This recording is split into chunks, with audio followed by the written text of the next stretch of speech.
C'est lui-même, il lui a dit de trouver le thème. C'est lui-même. C'est pas moi qui l'ai trouvé, c'est lui-même. Soumettons-nous au choix de Dieu pour avoir une meilleure vie, une longue vie. C'est tout. Soumettons-nous au choix de Dieu pour avoir une meilleure vie et une longue vie. Ta langue peut être ta machette sans le savoir. Ta langue peut être ton arche sans le savoir. Ta langue peut être ton arme qui va te détruire sans le savoir. Parce que quelqu'un ignore que Dieu ne tient pas compte à la taille, à la forme, mais il tient compte à l'intérieur qu'il a mis de son serviteur.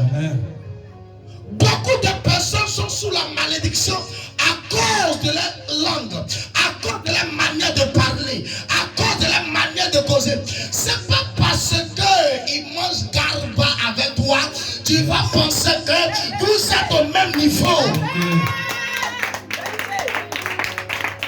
Un PDG d'une société peut porter kilote pour rentrer dans son entreprise. Un employé n'a pas le monopole ou l'audace de dire parce qu'il en kilote, lui là je ne peux pas obéir ce qu'il va dire. Tu prendras tes clics et tes claques afin de démissionner dans ma société. Et où tu vas partir pour que toi tu ne puisses pas respecter, obéir là, dans les sociétés là, ils vont t'embaucher là. Mais attends, les moutons marchent ensemble. Mais chaque mouton connaît la force de lui qui est devant eux. Amen. C'est pas parce que nous tous nous sommes moutons que tu vas penser que le berger va nous faire le même prix. Non. Respectons les hommes de Dieu. Amen. Car ils tiennent la nation ivoirienne. Amen. Un homme de Dieu, quel que soit ce que tu as entendu de lui, j'ai dit, faites gaffe au langage. Amen. Vous ne verrez jamais un musulman en train de critiquer un imam. C'est ça. Même si on dit il a un mauvais comportement.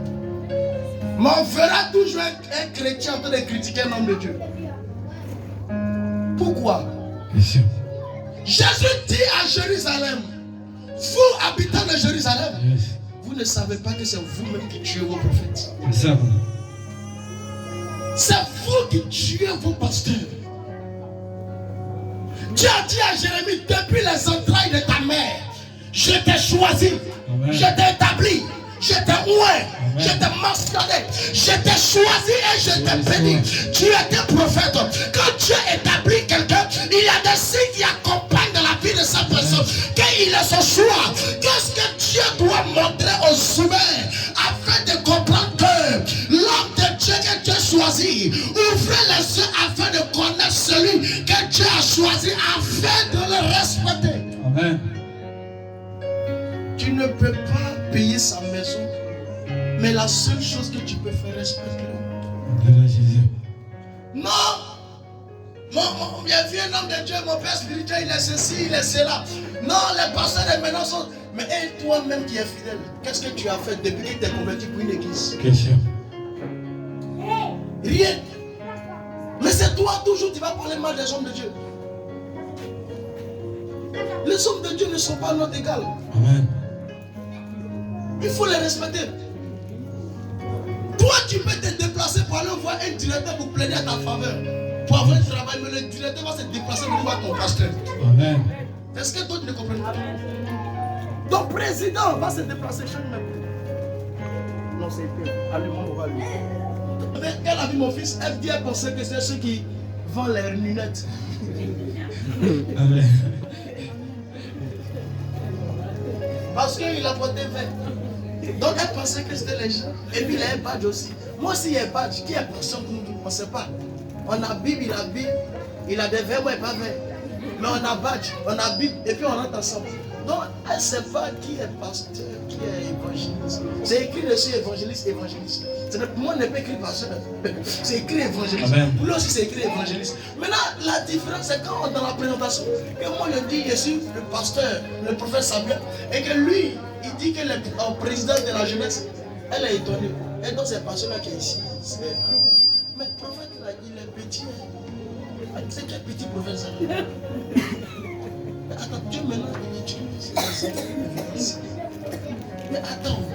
Donc sur l'échelle, elle a dit prends un verset. Quand il a lu le verset devant elle, elle a entendu. Elle a remis sa tête. C'est après le verset qu'elle s'est confessée. Qui effectivement, quand vous êtes rentré, elle dit, je ne croyais pas. Mais quand vous avez commencé à révéler, ça vient, mais elle est étonnée. De là à là, pour elle est sortie, ça c'est rapide. Son scanner propre.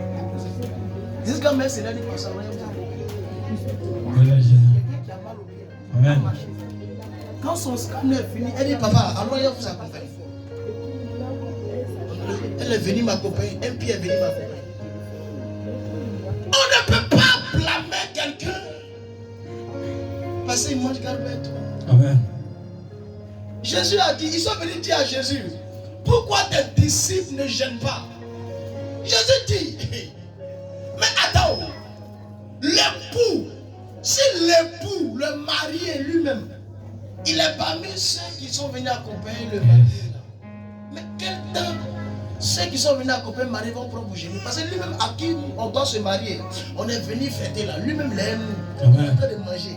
Donc ceux qui sont avec lui là, ils vont accompagner. Alléluia. C'est lui qui devait être les hommes. C'est ça. C'est lui qui est en train de manger, nous on va gêner. Non. Jésus, quand Jésus a fini de leur parler comme ça, il a compris ce que ça signifie. Amen. Ça veut dire, le Dieu que nous servons, il ne fait aucune distinction de personne. Allez voir, il peut s'asseoir un enfant en train de jouer dans la boîte. Il peut s'asseoir avec, t'as venu, c'est mon papa, pasteur même pas. Attends, les pasteurs de maintenant ne se font plus respecter dans le terrain. Il a cherché jusqu'à c'est un enfant, il s'amuse maintenant. Mais attends, ça c'est quelle génération de pasteurs? Mais vous ne savez pas ce que Dieu est en train de faire. Amen. Tu ne regardes pas l'intérieur pour le deuxième office. Tu ne regardes pas l'extérieur.